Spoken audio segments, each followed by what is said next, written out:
Peace, goddess. Peace, God. Peace and blessings from the Most High God, Ashe.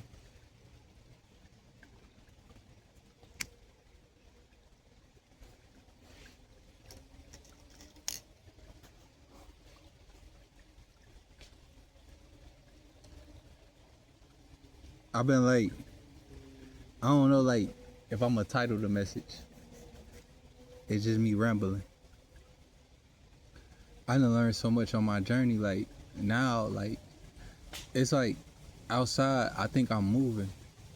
I think I'm moving, like, physically. Like, if I'm in this world and I go, like, right now I'm in Alabama. I just came from Arkansas. Before then I was in St. Louis.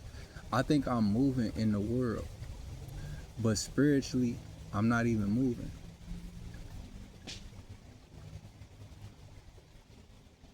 Just like time is an illusion, distance is an illusion, separation is an illusion. And so really I'm just moving through the earth's womb and I'm seeing other cells, like I'm Osmosis Jones, but everything is me.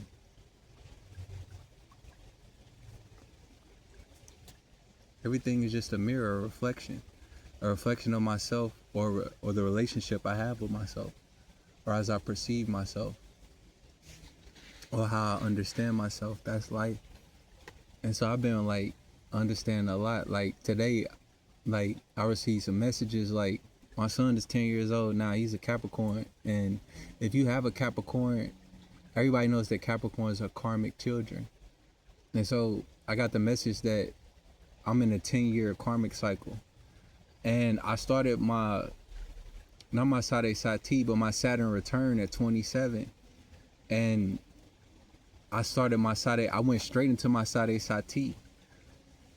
Right at 30, I think it was 32. I think it was 32 because Saturn was moving into Pisces, but then it retrograded. No, it moved into Aries for 6 months and then it retrograded back into Pisces for 6 months. So like, I went straight out of my Saturn return into my Sade Sati. And I'm understanding that children can be karmic. And one thing I've really been understanding about like I talk about manifestation, but truly I realize the greatest manifestation as we could create as man and woman is a child. Every other manifestation we have, like if you got the American dream, people come together, like we come together and we might share a dream. Like for me, like every relationship that you have, like you share a dream. No matter what period of your life, if you were in high school, it's like, okay, we're going to stay together. And then you feel me, like we're going to be in high school, we're going to go to prom, we're going to, like you're going to drive my Mustang, and we're going to get a job or we're going to get an apartment or something like that. Every relationship that you have, you come together and you make a dream. And so when you're manifesting, it's so crucial. In the Bible, it talks about being equally yoked. And what I've learned is I haven't been equally yoked.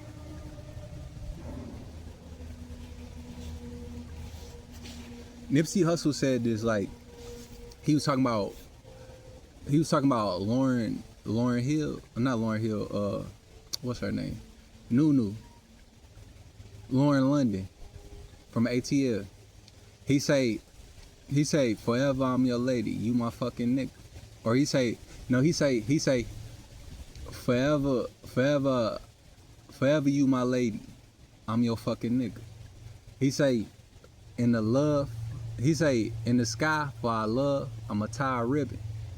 Forever you my lady, I'm your fucking nigga. He say that, he mean like astrologically, like the stars.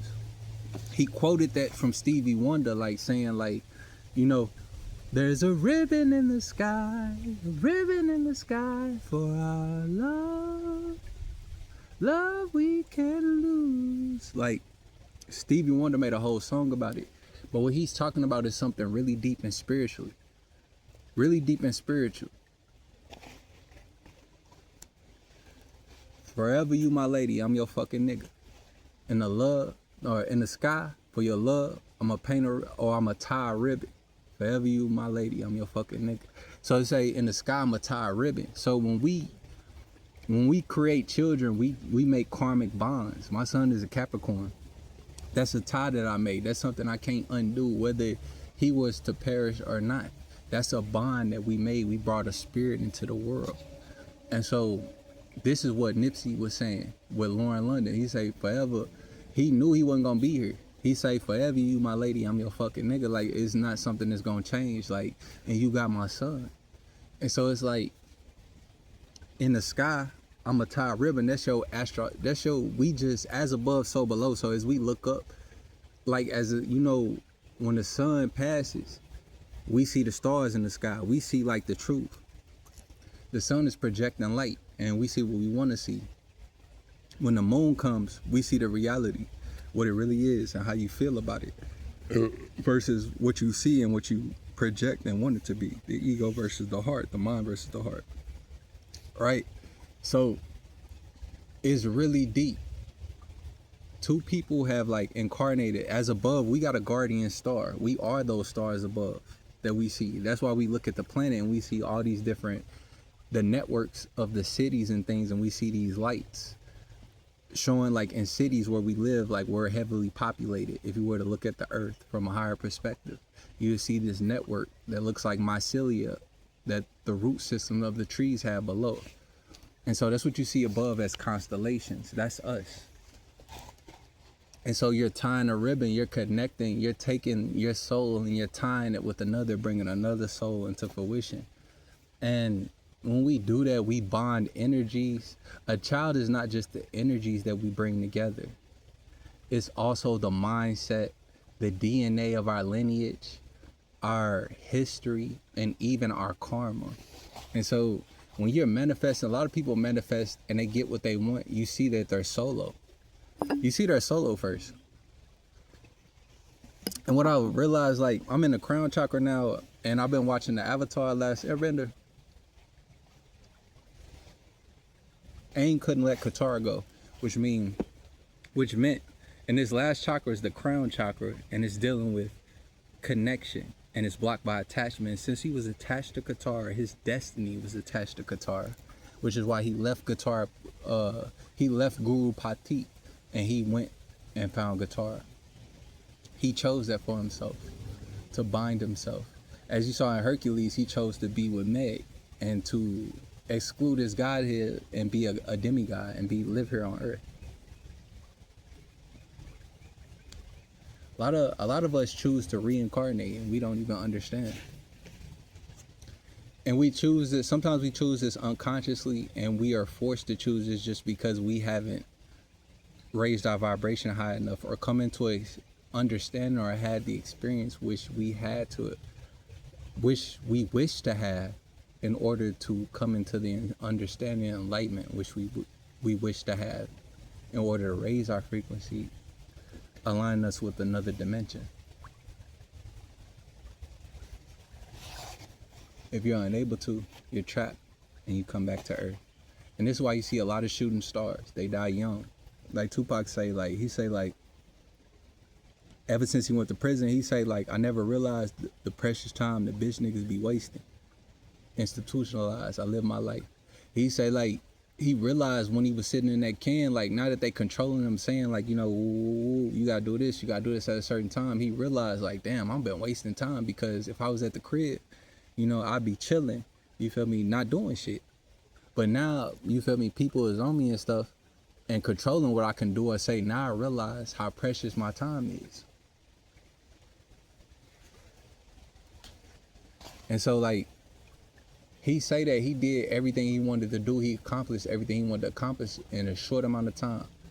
2.5 decades, 25 years. Such a short amount of time, he accomplished what he wanted to accomplish, and he left. He was prophetic, and so he saw it to the end. He even predicted his death and spoke about it. Most artists speak about their deaths. XXX Tentacion or Joffrey Onsoy or Joffrey Onset. He said, I don't want to go outside and get caught in traffic. That's how he passed. Nipsey Hussle said They praying on Bigger Than Life. He said they praying that my homies killed me. That's how he died, by bonding out the nigga who killed him, who was down with his set, one of his homies, one of the Rolling 60s. So it's like every artist, the power of life and death is in the tongue. And so every artist speaks about how they die. They manifest it.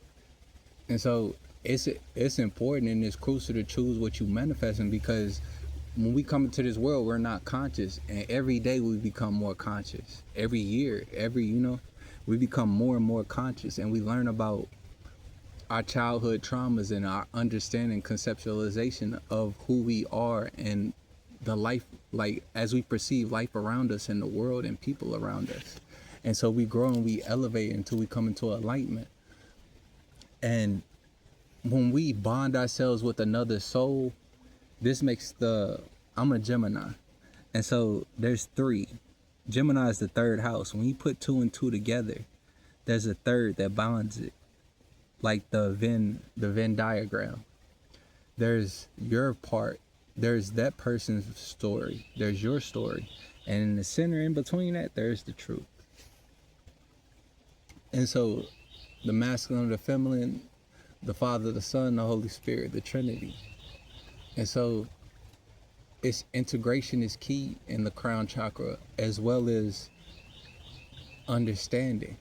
When you bond yourself with someone else and you procreate, that is the greatest manifestation that you can make. It's a living manifestation. You can manifest a car, you can manifest a job, you can manifest a relationship, and all these things. But the greatest manifestation you can make is literally something that's walking, breathing, and conscious. A continuation of the wavelength of your energy.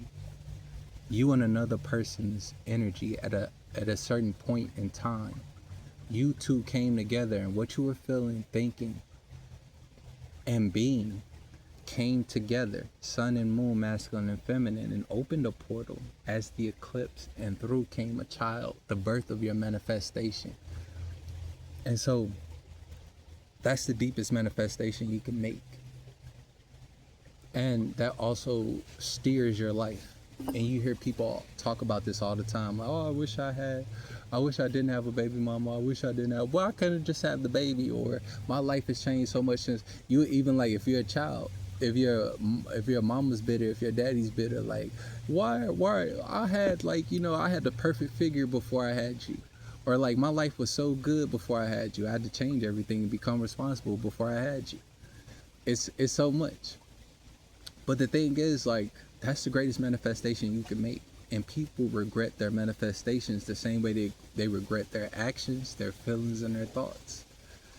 Because we don't understand that all of that is manifestation. If you sit and think about something for too long, even a moment, if you sit and feel and resonate on that frequency, if you then act on your thought and feeling combined, and then you act on it, and you speak, and you go do an action, you do something you can't take back, and you're manifesting your reality every moment moving forward. And we're constantly looking back to understand how the fuck did that happen.